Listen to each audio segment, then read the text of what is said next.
आज की कहानी है समदन जी।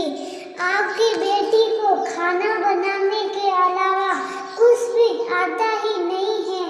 दोस्तों, अगर आपने हमारे चैनल को अभी तक सब्सक्राइब नहीं किया हो तो कर लेना, ताकि आपके पास पहुंच सके हर नया वीडियो। जल्दी से तैयार हो जा, आज मैं तुझे लेने आया हूँ। नीति ने अपनी बहन चांदनी से कहा तो वह अपने घर जाने की तैयारी करने लगी थी।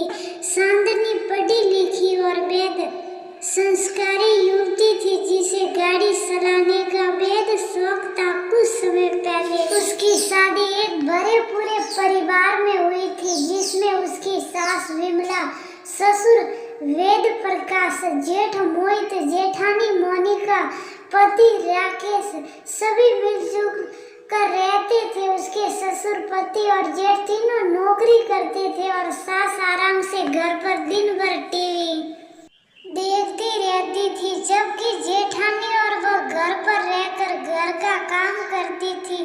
फिर भी उसकी सास उससे ज्यादा उसकी जेठानी को ही पसंद करती थी, जिसका कारण ये था कि उन्होंने अपने घर में एक गाय पाल रखी थी, जिसका सारा पानी से लेकर उपले बनाने तक का सारा काम उसकी जेठानी ही करती थी। जब जेठानी कहीं जाती थी तो राकेश और मोहित गाय की सेवा कर दिया करते थे। एक दिन नितिन किसी काम से उसी शहर में आया जिसमें उसकी बहन की शादी हुई थी।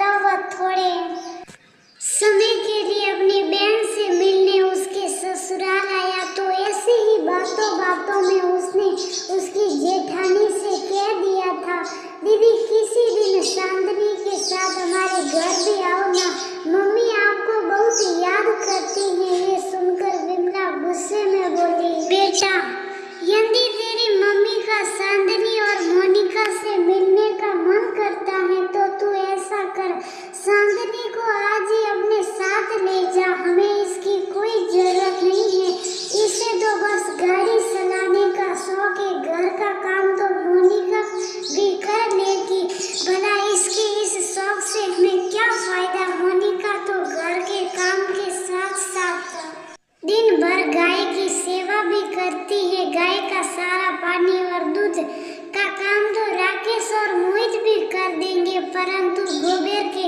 उपले कौन बनाएगा, इसलिए मोनिका तेरे घर नहीं जाएगी। सास की बात सुनकर चांदनी की आंखों से आंसू बह निकले थे, जिन्हें देखकर नितिन दुखी स्वर में बोला, अब तो मैं किसी काम से वैसे ही आया था, तुम तैयार रहना, कुछ दिन बाद मैं तुम्हें लेने आ जाऊंगा। तुम दुखी मत हो, संसार में कोई काम बुरा नहीं होता, बस वक्त आने पर ही उसकी कीमत मालूम होती है।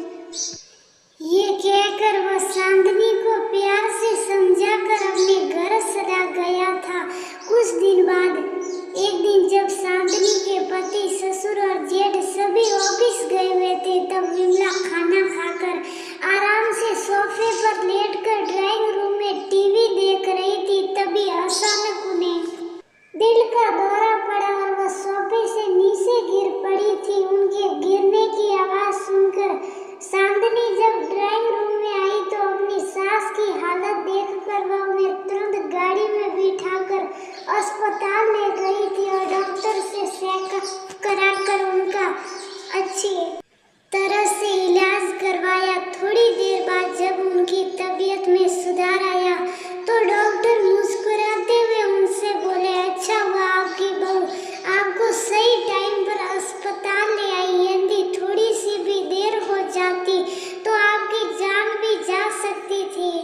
डॉक्टर की बात सुनकर हर वक्त बड़ी बहू का गुणगान करने वाली विमला आज गर्व से चांदनी की तरफ देखने लगी थी। जब चांदनी के ससुर, जेठ और पति को विमला की तबीयत खराब होने के बारे में पता चला तो वे भी घबराते हुए अस्पताल पहुंच गए थे।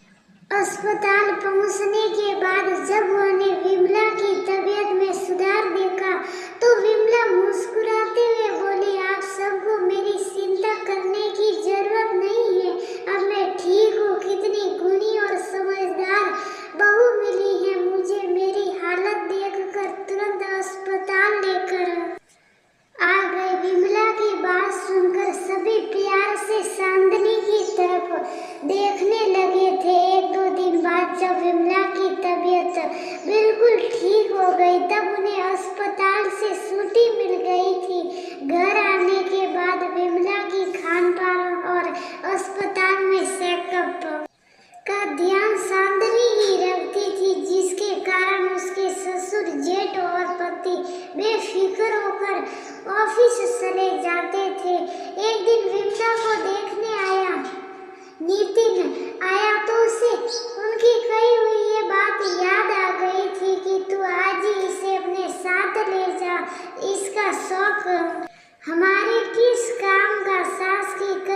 बह रहे हैं, मुझे खुशी है आपको चांदनी की शौक की कीमत तो पता चल गई।